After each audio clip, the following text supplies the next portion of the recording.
These officers are responding to a call about a woman brandishing an axe. When they arrive, they find a suspect who matches her description, and the police exercise stop and search powers. You're detained under Section 1 of the Policing Criminal Evidence Act. The weapon is recovered nearby.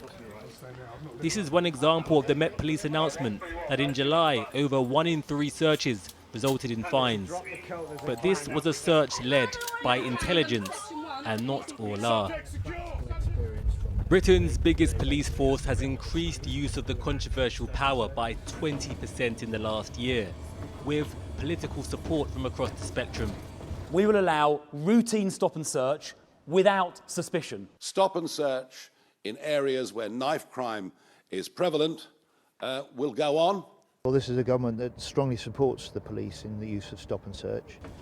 This new tide is a shift after widespread concern over misuse and disproportionate use of stop and search against black minorities. Such as this case in 2020. Wait, he didn't do it! The athletes Bianca Williams and Ricardo dos Santos received an apology from the Met Commissioner after an aggressive search made after officers claimed they could smell marijuana. What were you doing on this way? I'm from London as well. And this was 2026 just this month. Just do your searches, man. Reese, a youth mentor who now works in prisons, was pulled over, he says, for driving whilst black. Definitely because I'm in a nice car and I'm a young black man. That's a fact. Look at the way you're looking at my car. What were you doing on this way? You have previously been convicted and in the criminal justice system. Do you think that that could have played an impact on the police deciding to stop you because you therefore are a person of interest? No chance. Again, they was beside me, not behind me, so they wouldn't have known who I exactly was. They wouldn't have had my name to put into the system to see who I was. And then this man came over, I guess he's like the main officer of the batch, and he's like, "You're detained." Like, detained? For what? He said, "We feel like you're under the influence of drugs." I'm like, how did you work that out? I haven't done anything. I've just had a genuine conversation. I haven't shouted or acted out of character. So how did you work that out? He's holding my hands. He's like, "You're detained. I need to check your pupils." He spanned me around and he's like, yep, they're too slow. I'm like, at this point, I'm like, this got to be a joke. So anyway, fast forward, I've gone into the van and this one officer, he's going at me. He's telling me that I'm high. He's telling me that there's weed and tobacco in my car. I'm like, I don't have any of those things. I said, I'm an athlete, I play football. No drugs were found, and after being detained, Reese was released with no further action. The police say they want to improve all stop and search encounters and have introduced a new charter with new tools using virtual technology and artificial intelligence to train and review encounters. This is less about numbers. This is more about the how, the quality of each encounter. But you can't say the numbers don't matter. I never said that. I never said numbers don't matter. Because it's the widespread use and the fact that there are many young black men feel like they're being targeted.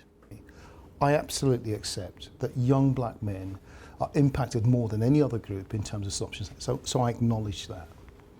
But what I also need to do, and what we have been trying to do, is make sure that that encounter is explained to them as properly as we possibly can.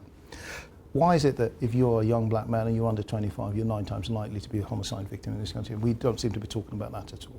But the argument is young black men are stopped and searched more because they're more likely to be victims of knife crimes and more likely to be perpetrators of knife crime. But then the majority of stop and searches are for drugs, and there's no evidence that young black men are more likely to take drugs than any other group.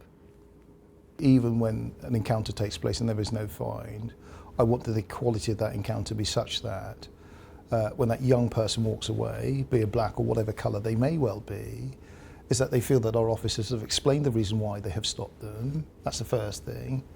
That they have been fair to them, they have respected them, that's really, really important. And they feel, most importantly, that police are there to protect them. The police will say, a part of stopping you is to keep you safe. I didn't feel safe. I didn't feel safe at no point. And a young person that's going through it at home and got a lot of trauma within them, bump into a police officer that treats them in a bad way and they explode, who knows where that's going to go. This year, national numbers on stop and search are yet to be published by the Home Office, but the Met's increase reflects the new political tide. A decade ago, government concern over its impact on community cohesion led to restrictions, but now it's growing in Britain's biggest police force. Despite celebrating an increasing find rate, the question is, at what cost to its relationship with the communities it polices?